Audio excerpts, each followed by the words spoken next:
Face à la bande, votre rendez-vous politique. Aujourd'hui, Belkir Belhaddad, vous êtes face à la bande. Merci d'avoir accepté notre invitation. Vous êtes député La République En Marche de la première circonscription de la Moselle depuis 2017. Et pour cette première partie de Face à la bande, je vous laisse entre les mains expertes d'Axel Reybaud. Belkir Belhaddad, on a eu un petit souci de micro, mais tout est réglé. Emmanuel Macron nous parle de la fin de l'abondance. Est-ce qu'il a conscience qu'avec 10 millions de pauvres dans le pays, beaucoup de Français en fait n'avaient tout simplement pas remarqué qu'elle avait commencé cette abondance ? Je pense qu'il faut faire la différence entre nous et nos oppositions. Ce que nous disons, c'est la vérité aux Français.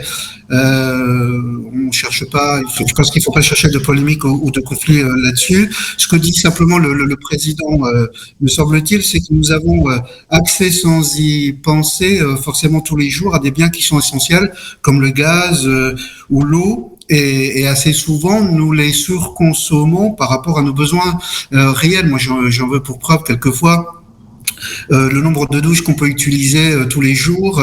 Lorsqu'on réalise la performance énergétique d'un logement, par exemple, on rencontre encore beaucoup trop de personnes qui continuent à se chauffer à 22-23 par accoutumance, par habitude, tout simplement. Mais alors, Belkir Belhaddad, est-ce qu'on n'a pas un peu, Belkir Belhaddad, est-ce qu'on n'a pas un peu un paradoxe un peu dans la communication de l'État, lorsque d'un côté vous nous dites effectivement il y a peut-être une surconsommation de la part des Français, et pourtant de l'autre, après, on a Olivier Véran qui défend jusque les jets privés en disant que non, c'est producteur d'emplois, donc on ne va pas les interdire. Il n'y a pas un peu un décalage entre les deux demandes qui sont faites aux Français ?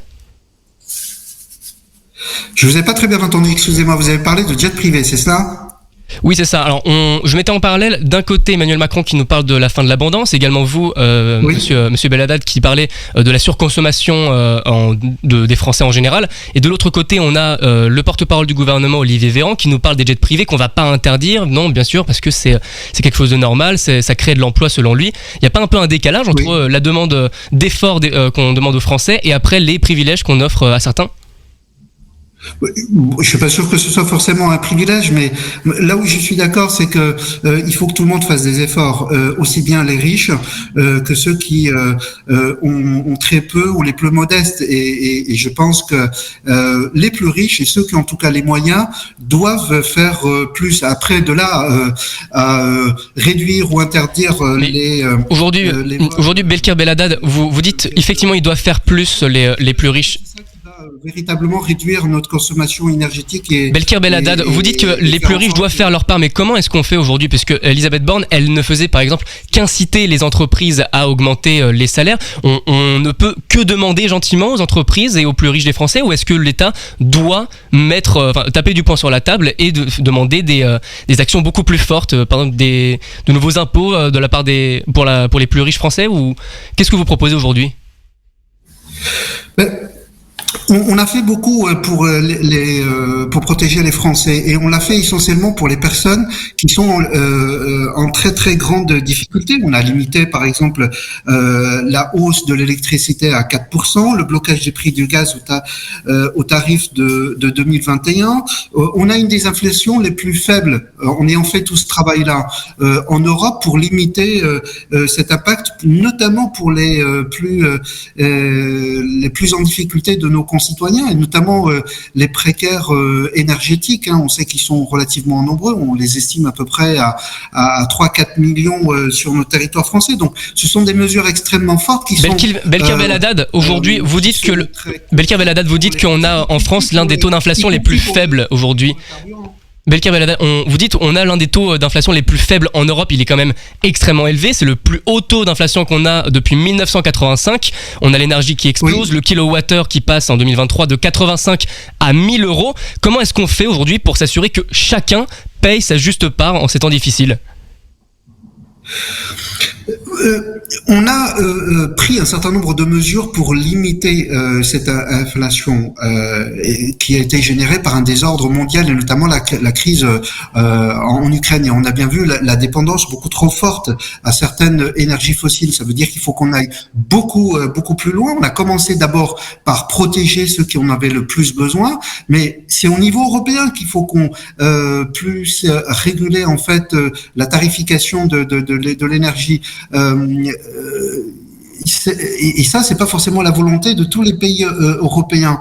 Mais c'est vers ça qu'il faut aller, c'est vers plus d'Europe pour nous protéger justement de ces aléas en termes de prix énergétiques. Et puis il faut qu'on diversifie. Donc vous nous dites, Belkir Belhaddad, vous nous dites aujourd'hui il n'y a pas de projet de la majorité.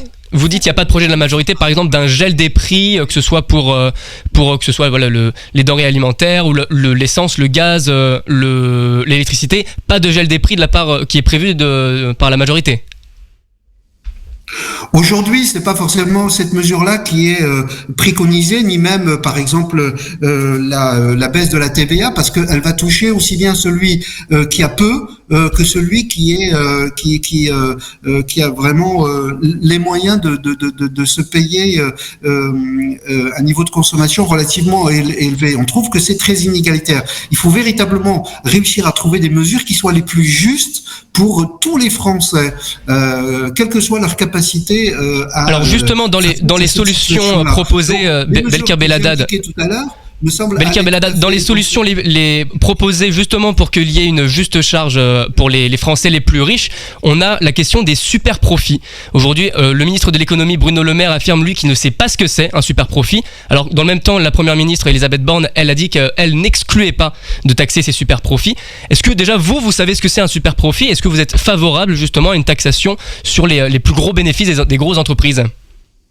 Mais écoutez, cette expression-là, elle vient pas de notre majorité. C'est un amendement qui a été déposé par un député de l'UDI, me semble-t-il. Mais personne n'est aujourd'hui capable de dire exactement ce qu'est un super profit. Mais en tout cas, le sens qu'on peut le percevoir, c'est toutes les sociétés qui ont pu, en tout cas les sociétés importantes, notamment les multinationales, qui ont pu profiter de cette situation d'inflation et qui a pu voir effectivement ces profits, ces bénéfices être relativement importants. Effectivement. Alors Belkir Belhaddad, j'en ai une dernière question justement. On a les 100 milliardaires les plus riches de France. C'était un chiffre qui avait... Allez-y très rapidement. On avait ce chiffre qui avait beaucoup circulé, 100 milliards, les 100 milliardaires les plus riches de France qui ont vu leur fortune doubler depuis 2020. Vous dites les super profits, on ne sait pas ce que c'est. L'Espagne a déjà fait des mesures là-dessus. Vous dites la France ne doit pas s'engager là-dessus. J'ai pas dit ça. C'est pas ce que j'ai dit. Très rapidement. Je dis simplement que il faut que les entreprises fassent pareil que ce qu'a fait le gouvernement sur le pouvoir d'achat français. C'est des ristournes aux consommateurs, c'est des primes aux salariés, c'est leur demander de mener des négociations. Merci Belkir Belhaddad. Je rappelle que vous êtes député Renaissance de la première circonscription de la Moselle. Face à la bande continue dans quelques instants. Face à la bande, votre rendez-vous politique. Et Face à la bande continue avec vous, Belkir Belhaddad. Je rappelle que vous êtes député Renaissance et que vous avez été élu le 19 juin dernier pour la deuxième fois dans votre circonscription. Chers amis de la bande, je vous confie notre invité, Raphaël Bardena, une première question. 12 millions d'élèves ont fait leur rentrée en septembre. Plusieurs d'entre eux vont avoir des professeurs formés en à peine 2 jours. Est-ce que c'est vraiment la solution pour améliorer le niveau des élèves français qui, on le sait, est déjà très bas, de leur donner des enseignants qui sont à peine compétents ? Aujourd'hui, ce qu'il faut savoir, c'est qu'il y a à peu près 3000 vacataires. Est-ce que vous savez combien il y a d'enseignants en France? On en a à peu près 895 000. Donc ça représente peu, mais je suis d'accord avec vous qu'il faille avoir des enseignants qui soient le plus formés possible. Et moi, j'en ai rencontré sur ma circonscription. Ils sont très peu. Donc, je pense globalement la rentrée s'est plutôt bien passée. Donc, Belkir Belhaddad, ce que vous êtes en train de me dire, c'est qu'il faut se contenter de ce qu'on a. C'est-à-dire, comme il n'y a pas assez de professeurs, on se contente de professeurs à peine formés. C'est ce que vous êtes en train de dire. J'ai pas entendu.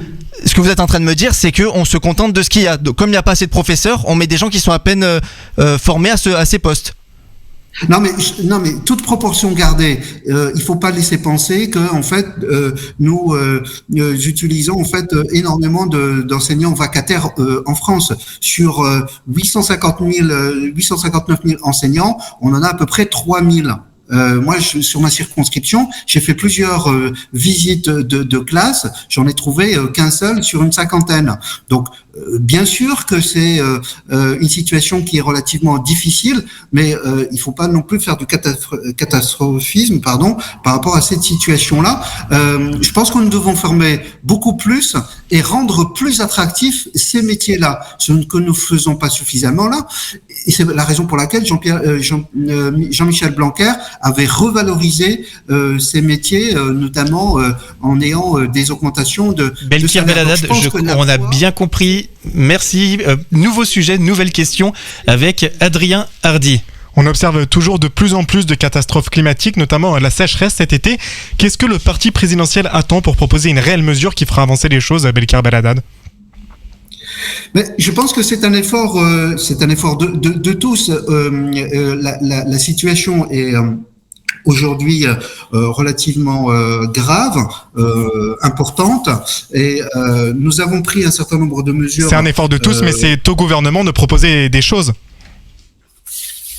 Oui, tout à fait. Nous avons engagé de nombreuses mesures pour faire en sorte de rendre l'impact de nos entreprises, de nos concitoyens le moins important possible. On a par exemple sur les bâtiments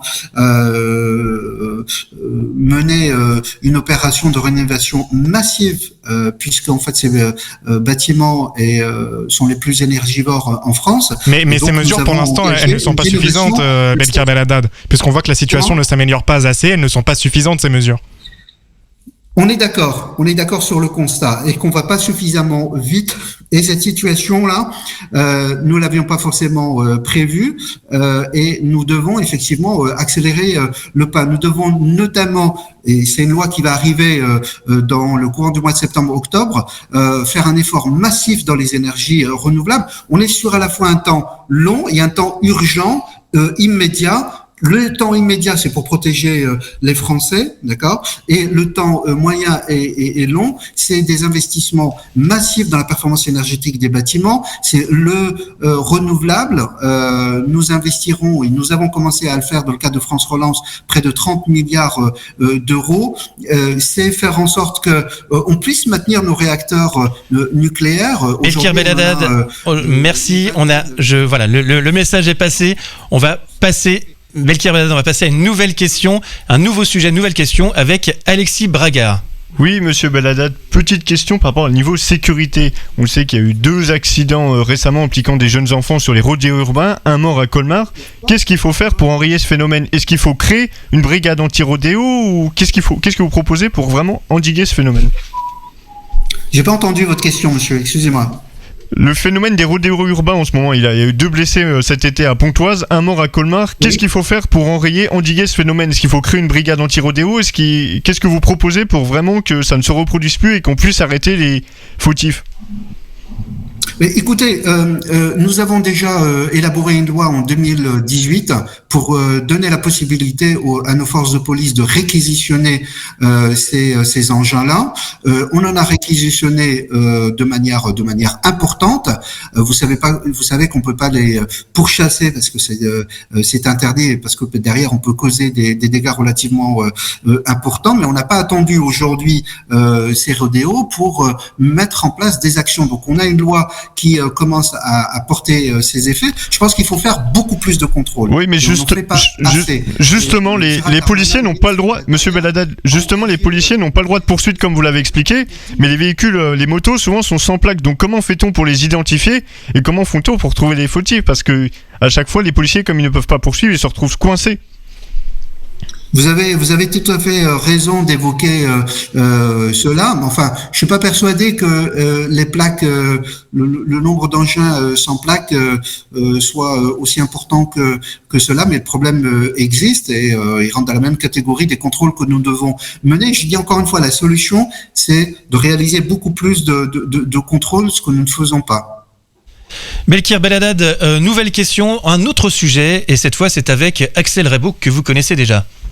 Pour poursuivre sur l'écologie, il y a une loi qui était passée il y a quelques temps, Belkir Belhaddad, qui concernait les avions et les trains. C'était pour interdire aux Français de prendre l'avion lorsque le trajet était possible en train en moins de 2h30. Cette mesure, en revanche, elle ne concerne pas les jets privés. On y revient un petit peu. Est-ce que, selon vous, il faut changer ça ? Encore une fois, je dis concernant les jets privés, je pense qu'il ne faut pas faire un focus. L'impact carbone des jets privés est de 0,004%. Je pense qu'il ne faut pas faire de fixation là-dessus. Par contre, moi, la discussion qu'on a eue à l'occasion de cette loi, c'était de savoir si Belkir Belhaddad, 0,04% lorsque c'est une seule personne, c'est quand même énorme sur la consommation du pays. Entre Metz et Paris, le trajet fait 1h15. Tous les avions ont été supprimés. On ne voyage plus qu'en train quand on a des parcours qui font moins de 2 heures. C'est déjà le cas, mais je crois qu'il faut l'accentuer. Et je crois que c'est une bonne mesure.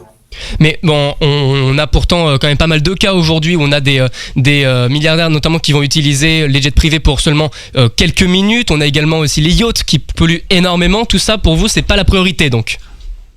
Non, mais ce que je veux dire par là, il faut regarder là où on a le plus d'impact et l'investissement que les uns et les autres, que ce soit les entreprises, les particuliers, l'État doivent faire. Encore une fois, je l'ai dit, on peut s'occuper des jets privés, etc., mais c'est pas l'essentiel de l'impact carbone, même si je comprends bien Belkir Belhaddad, merci. Malheureusement, le temps presse. Je rappelle que vous êtes député Renaissance de la première circonscription de la Moselle. Merci d'avoir fait Face à la bande. Face à la bande, votre rendez-vous politique.